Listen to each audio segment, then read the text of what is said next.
Assalamualaikum warahmatullahi wabarakatuh. Saya Siti Nur Aini. Di sini saya akan menjelaskan tentang pengertian kerjasama perdagangan internasional.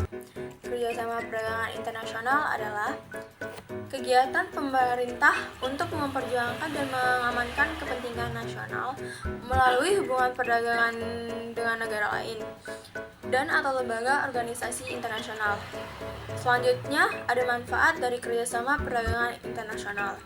Yang pertama, meningkatkan kesejahteraan ekonomi, meningkatkan struktur kegiatan ekonomi nasional, pertumbuhan ekonomi, dan memenuhi kebutuhan rakyat dan kepentingan rakyat, juga kepentingan negara. Meningkatkan perdagangan internasional, dan yang terakhir, mengurangi ketertimbangan ekonomi antar negara. Di sini juga ada dampak negatif dan positif kerjasama perdagangan internasional. Dampak negatifnya itu ketergantungan dengan negara lain, eksploitasi SDA dan SDM, menghemat pertumbuhan industri dalam negara, dan adanya persaingan yang tidak sehat. Nah, dampak positifnya itu ada membantu pertumbuhan ekonomi, meningkatkan lapangan kerja, terbangunnya kerjasama antar negara, memberikan keanekaragaman kerjasama antar bangsa barang dan jasa, dan juga mengurangi antar kemiskinan. Selanjutnya ada bentuk kerjasama perdagangan internasional yang dibagi menjadi 3 bagian. Yang pertama itu bilateral. Bilateral adalah hubungan antar dua negara dengan tujuan saling menguntungkan kedua belah pihak. Contohnya kerjasama Indonesia dengan Arab Saudi terkait ibadah haji. Yang kedua itu multilateral. Multilateral adalah kerjasama yang diselenggarakan oleh bangsa-bangsa di dunia tanpa memandang wilayah atau perkembangan perekonomian suatu negara. Contoh dari organisasi di dunia yang termasuk dalam kerjasama multilateral ialah WTO dan PBB. Terakhir ada antarregional, adalah jenis kerjasama antar negara di kawasan tertentu.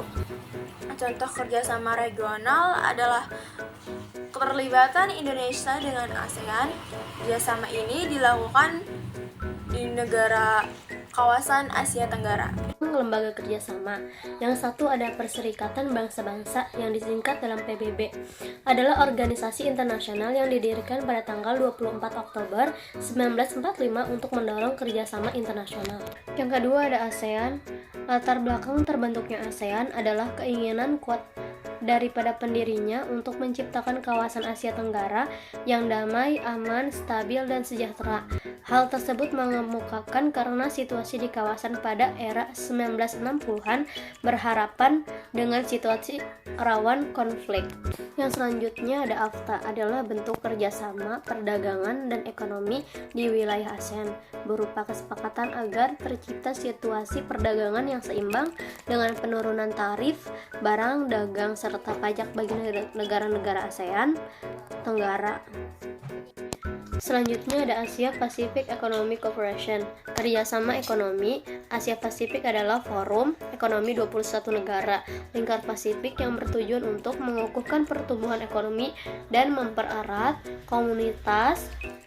Selanjutnya ada Organization of the Petroleum Exporting Countries, adalah organisasi negara-negara yang mengekspor minyak bumi. Tujuan OPEC adalah mengkoordinasikan masalah mengenai produksi, harga, dan hak konsumsi minyak bumi dengan perusahaan minyak di dunia. Tujuan OPEC yang pertama, bersama-sama mengatur kebijakan perminyakan di antara negara anggota, memastikan stabilitas bumi yang efisien, mengatur pasar minyak untuk mengamankan pasokan minyak ekonomis, dan teratur kepada pengembalian di industri ini. Selanjutnya ada kebijakan yang pertama, menjamin suplai minyak bagi konsumen. Yang kedua, menjamin kembalinya modal investor di bidang minyak secara adil, memenuhi kebutuhan dunia akan minyak bumi. Dan yang terakhir, menstabilkan harga minyak di dunia. Badan kerjasama yang membawahi PBB yaitu pertama ada International Monetary Fund atau IMF IMF adalah organisasi yang menyediakan bantuan keuangan berupa pinjaman serta masukan kepada negara anggotanya. Yang kedua yaitu ada Food and Agriculture Organization atau FAO, organisasi internasional yang dibentuk oleh Perserikatan Bangsa-Bangsa untuk menyelesaikan permasalahan pangan dan pertanian. Dan yang terakhir yaitu ada International Labour Organization atau ILO. Organisasi Buruh Internasional adalah sebuah wadah yang menampung isu buruh internasional di bawah naungan PBB.